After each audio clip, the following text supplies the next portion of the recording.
Although I have been interested in geography for a long time, I'm a new geography student.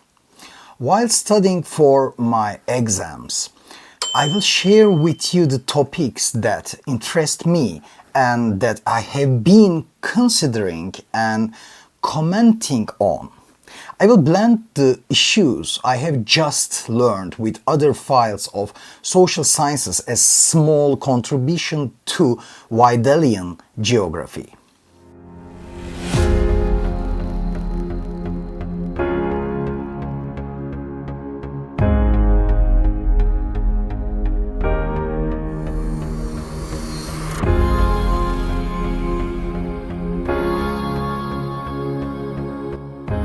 In the Earth systems course of physical geography, a new section has been added to the classical sphere sections, while the Earth system atmosphere, lithosphere, hydrosphere, cryosphere and biosphere, there is now a new sphere division, Anthroposphere.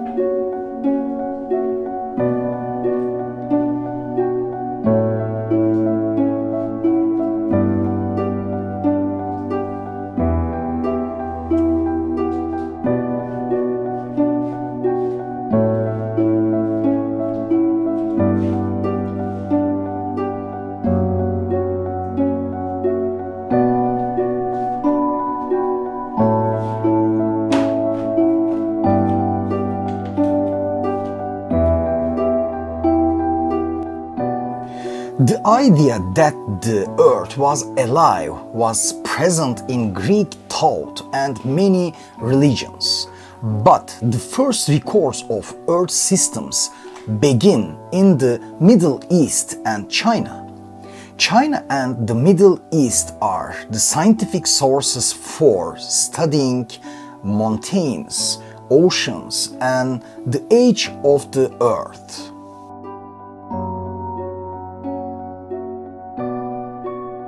Is the Earth alive? It's a giant organism in which everything is interconnected in a completely chained way. Perhaps the evolutionary crippling of human consciousness is that it develops the delusion that it is disconnected from this unified chain.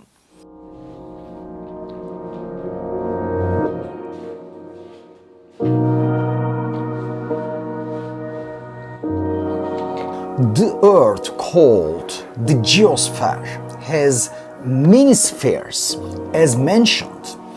In general and in a rough outline, Earth system studies the interactions and material cycles of these spheres: the carbon cycle, the water cycle, the rock cycle, the energy cycle, and so on.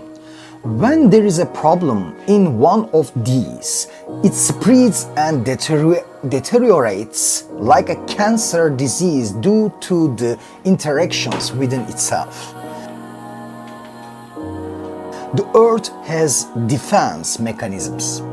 However, the Anthroposphere has been working in a way that breaks and disrupts these defense mechanisms since the Industrial Revolution.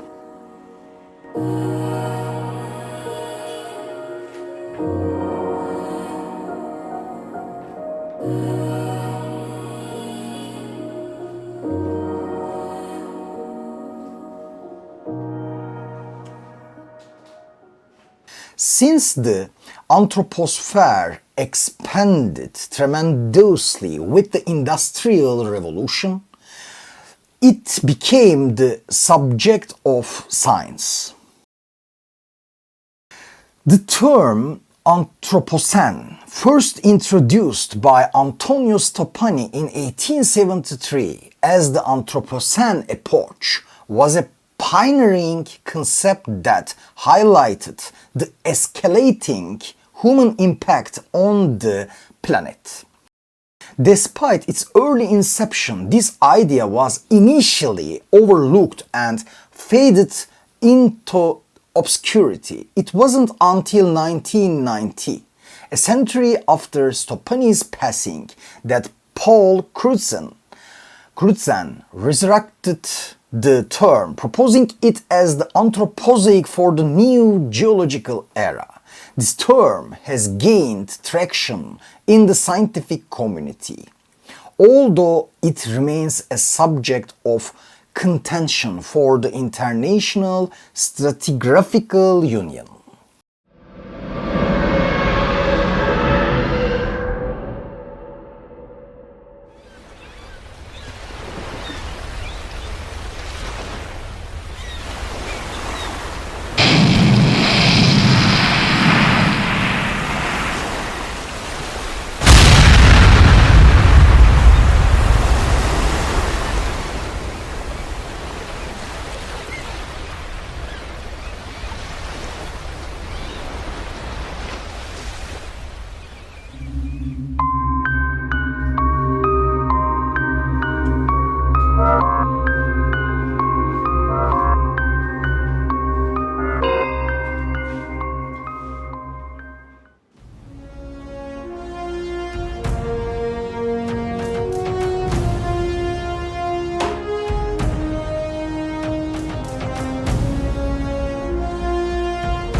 Anticapitalista, anticapitalista, anti.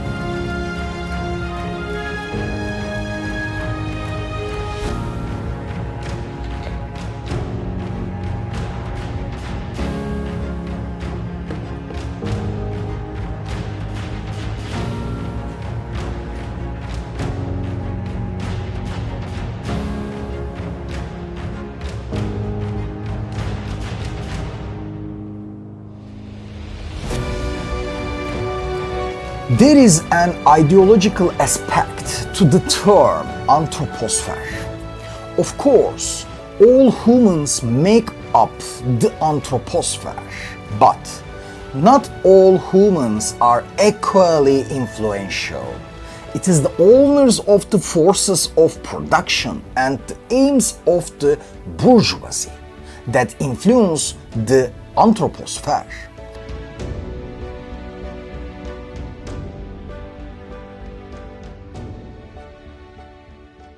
The organization of nation-states, especially after the Industrial Revolution, has seriously damaged the cycles that make up the Earth system. In this sense, all nation-states, regardless of their ideology, are power networks that change the Anthroposphere. These power networks design life, and the phenomenon we call life is today the world's enemy. The natural causes of the adverse effects of the Anthroposphere cannot be understood if one does not consider the difference between the damage caused by those who don't own the means of production and are therefore not decision makers about life, and the damage caused by decision making states and corporations.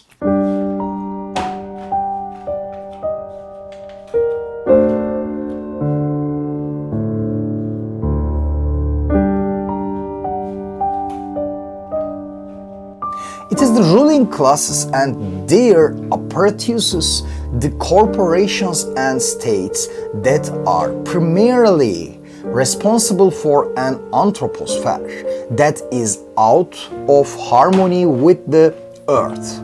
This is why it's essential to call the Anthroposphere the bourgeoisphere, to identify negativity's real perpetrators. If you turned on all the faucets you encountered in your lifetime, you could not cause as much damage as the water consumed by a factory in one day. Of course, this doesn't mean that you should use the faucet unnecessarily. But it's important to see who is really responsible here and realize that the propaganda targeting us for environmental damage is just a cover for those who are really responsible.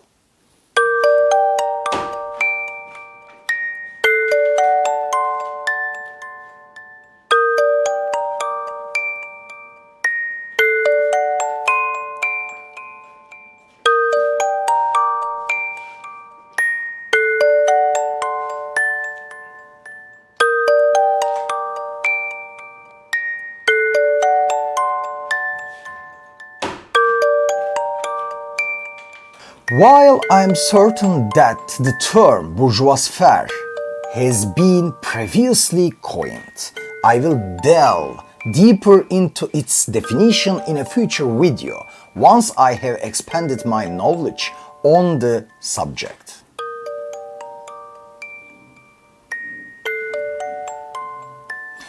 Jean-Paul Sartre was spot on when he said, "We are all murderers. We all murder nature, because almost every action we take in capitalism, which is presented to us as life, leads to the murder of nature, the life that corporations organize for us and that we take for granted as normal is somehow set up to harm the earth with every action."